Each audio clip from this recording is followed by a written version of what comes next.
Olá, minhas amigas e meus amigos. Chegou a hora do nosso encontro neste dia triste, 29 de junho. O Brasil perde um herói, um dos seus maiores heróis. Em 27 de junho de 1958, na Suécia, o Brasil ganhou a primeira Copa do Mundo de Futebol, primeira taça do mundo de futebol. Na Suécia, no dia 29 de junho, foi instalada em 1900 a Fundação Nobel, que distribuiu os prêmios Nobel. Quem morreu hoje foi indicado 2 vezes para o Prêmio Nobel da Paz.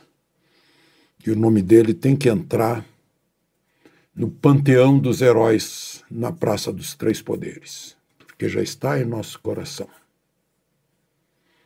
Alisson Paulinelli. Eu vou falar mais dele daqui a pouco. Agora, vamos aos outros assuntos. Eu peço que você se inscreva, se junte a nós e não esqueça de, ao final, deixar o seu gostei ou não gostei.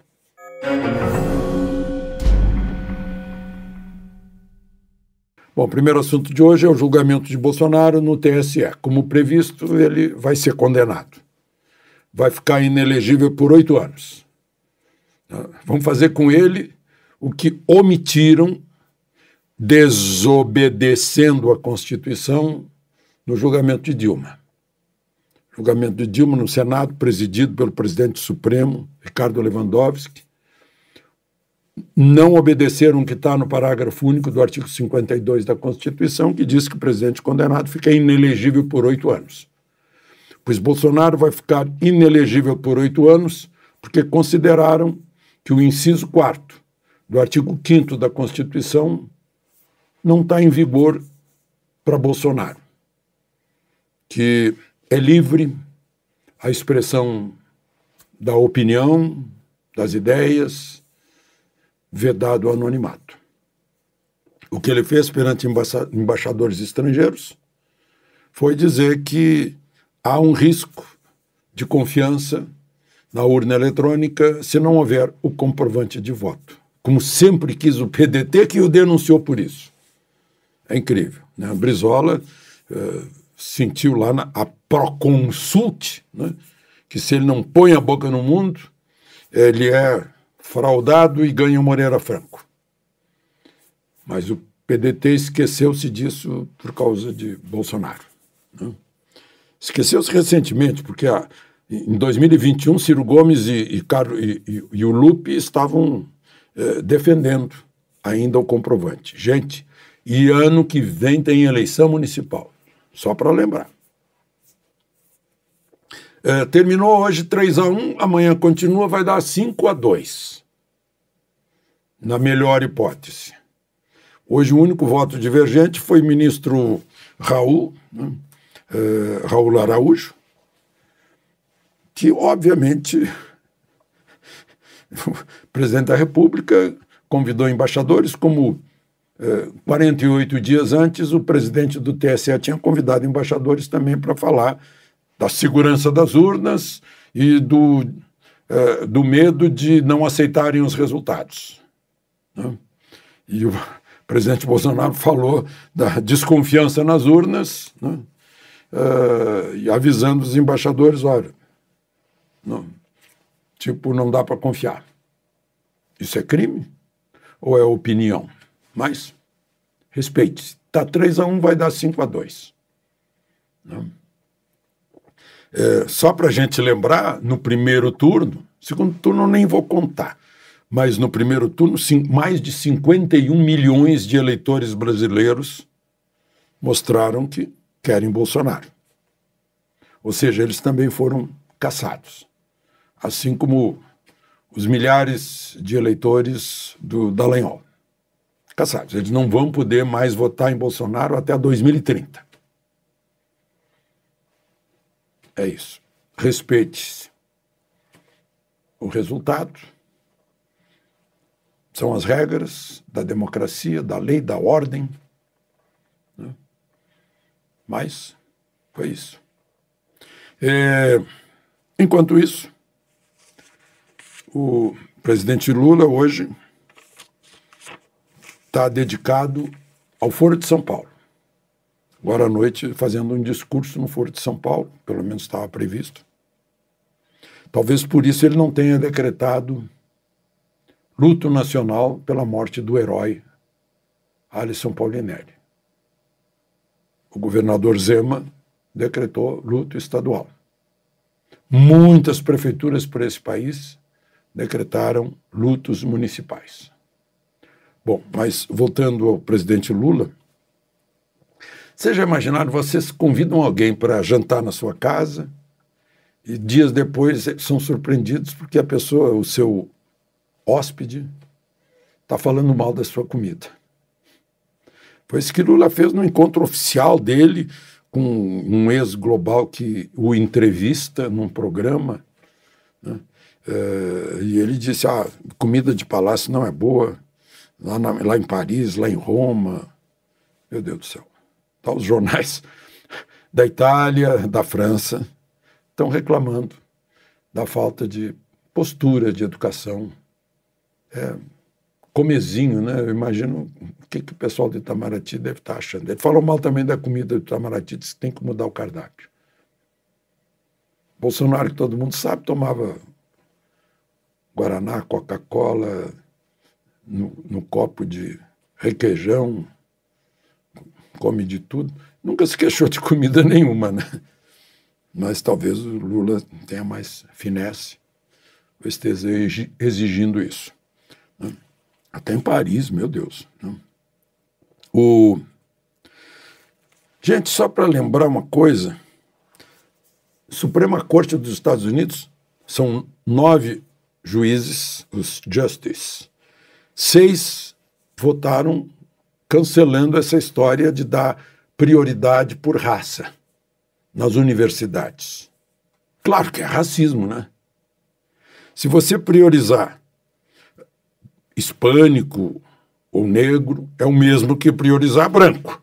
É a mesma coisa. É o mesmo racismo. Não, aqui só entra branco. Ou aqui eu dou preferência para branco. Aqui eu dou preferência para negro, para hispânico, para latino. Isso é racismo. Eu vi o sujeito da United Airlines. A nossa preferência agora para escolher piloto é a diversidade. Eu, como passageiro, minha preferência, se eu pudesse escolher piloto, era a competência do piloto. Você me dá segurança no voo. Não interessa a cor dele, a preferência dele, que isso é uma questão íntima dele, não tem nada a ver com a vida privada. Né? Seja lá quem for, eu quero saber se ele sabe pilotar. Então a Suprema Corte diz que vale a competência de cada um, óbvio. E a Harvard, por exemplo, já anunciou, não, temos que cumprir, vamos cumprir isso. O Biden não gostou. Porque é modismo nos Estados Unidos. E eu achei estranho aqui, porque eu vi nos jornais de hoje, eu acho que eram 15 grandes associações de prestadores de serviços. Inclusive a Confederação Nacional do Comércio, se não me engano, a Associação Comercial de São Paulo, né? Prestadores de serviço reclamando da reforma tributária que vai provocar até, botaram, demissões de mulheres e negros. Vocês viraram racistas também? O quê? O que é isso? Demissão de pessoas, todo mundo é igual, meu Deus do céu. Todos são iguais perante a lei, independente de diferença de qualquer natureza. Está lá na Constituição. E está na lei natural. Somos todos iguais. Não interessa. O que interessa isso? Interessa aqui, ó. E a competência, cada um no seu ramo, né? É tão simples. Bom, mas a propósito, eu tenho falado aqui dessa reforma tributária, o pessoal do serviço está botando a boca no mundo. A carga tributária vai subir muito para o setor de serviços. Bom, eu queria voltar ao meu herói. Por que eu digo meu herói? Porque eu acompanhei a trajetória dele. Ele era um jovem e ele não tinha... Ele é de 36, eu sou de 40. Eu tinha 33 anos, portanto, ele tinha 37 quando se tornou ministro da Agricultura. E recebeu o Ministério da Agricultura de outro jovem, Luiz Fernando Cirne Lima, em cuja administração foi criada a Embrapa, no governo Médici. Aí Geisel foi eleito, ganhou a eleição do Dr. Ulisses e escolheu o Alisson Paulinelli, agrônomo, nascido em Bambuí, Minas, agrônomo formado em Lavras. Ele foi 3 vezes secretário, já tinha sido secretário de Agricultura, depois foi de novo em Minas Gerais. Brilhante, esse jovem. Aí ele bombou a Embrapa. E, de repente, se descobriu o ermo, onde não se dava um centavo por hectare. Centro-oeste brasileiro, Cerradão. Agricultura temperada era fácil. Quero ver a agricultura no Cerrado. E ele fez. Converteu o Brasil no celeiro do mundo. Ele foi indicado 2 vezes para o Prêmio Nobel da Paz, como eu já contei para vocês.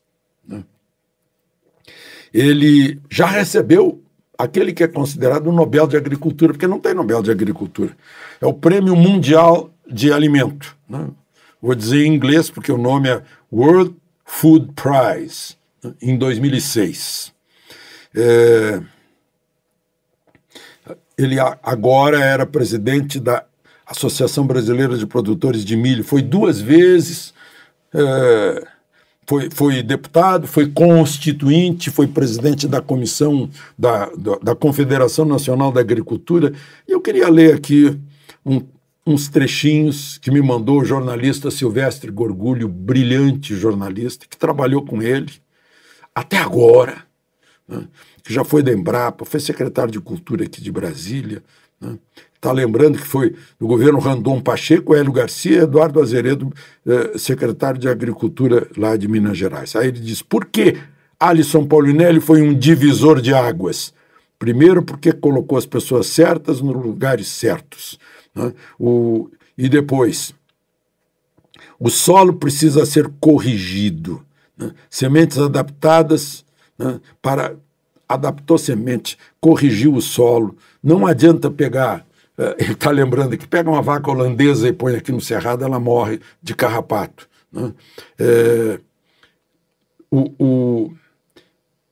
Ele provocou uma revolução verde ao desenvolver tecnologias agrícolas nas áreas tropicais e fazer do cerrado grande produtor de alimentos, o caminho salvador para os países pobres que estão nas savanas africanas. Lá, no Cerrado africano, a solução é a mesma que a solução que Alisson Paulinelli descobriu aqui.